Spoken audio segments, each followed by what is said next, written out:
If you can't get in a community of believers, be the believer.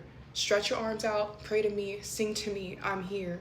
So the week before I left for my flight, I ended up having a flight in Houston. So I stayed in Houston for about a week and I went to church that Sunday. And so as a small town country girl who can literally like see everyone in the congregation and then everybody can stand back and start talking to each other because there's so little of us, this was like a big thing. I was like in awe because the spirit was moving, but there was hundreds of people in the room. And so as we're worshiping together and as we're like feeling the spirit, you're not really seeing anyone. You can't really see anyone. There's so many people in there. And all of a sudden I'm crying and I look over to my left and there's a little boy who's like 3-4 years old. And he's sitting with his mom and his dad, and the mom and dad are on their phone. The video cut off in this part, but basically the little boy was watching the lady in front of him and he had his arms stretched out like her, and he was singing and he was closing his eyes, just getting in the presence of the Lord because he was watching the lady in front of him praise. It was literally the most beautiful thing ever. And the revelation that I received for that was that when children are around people, they mimic what they see, whether it's good or bad. So when you put a child in a good environment, they mimic the good habits, the good behaviors. And so in this environment, the parents took them to a church and they started to see a community of believers. So they too decided to be a believer. And whether they can know the concept or understand the concept, the reality is who we're around determines our fate, it determines our future, it determines who we worship. It's very important.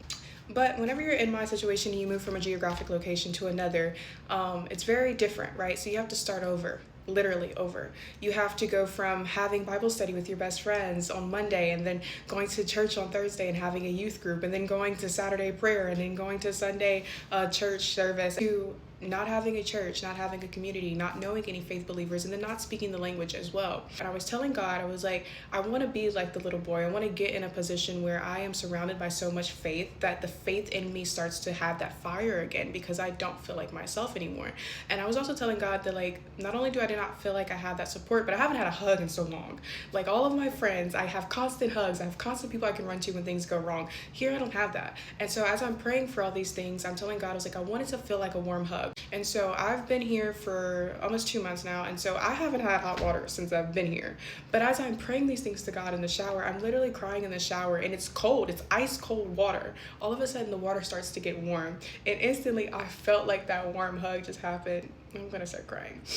But to not have hot water for so long and then tell God that I haven't felt like I've been hugged in a long time and I just need his support and I need some support around me, and to feel the water instantly get warm, not even like a boiling, but like a warm, like I literally felt like my heart was getting a hug.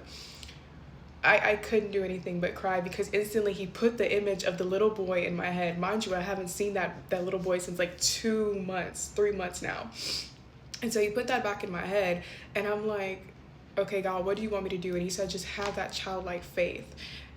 You may not be able to have that community right now, but whenever you stretch your arms out and whenever you actually intentionally put yourself in my presence, whenever you close your eyes and you sing the song, whenever you do that, you're not looking at left and right. You're looking straight ahead, but you're looking towards me. And so you have to be very intentional about your praise. You have to be very intentional about, if you can't get in a community of believers, be the believer. Stretch your arms out, pray to me, sing to me, I'm here. And that was that warmth. And so I had made a note on Instagram one day when things were just like really freaking bad. And I was like, I don't know nothing right now, but I do know how to praise. And I just feel the Lord just telling me and you at this moment that you may not feel like you're being supported, but you have a Father who says, come to me all who are worried and burdened and I will give you rest. And he literally says, cast all your anxieties onto him. And that's what I was doing in that shower. And he heard me. He literally heard me to where he made me feel a hug, a spiritual hug. And he gave me instruction to just believe like that child, to put myself in the position of praising. And he says, ask and you shall receive, knock and you shall receive an answer.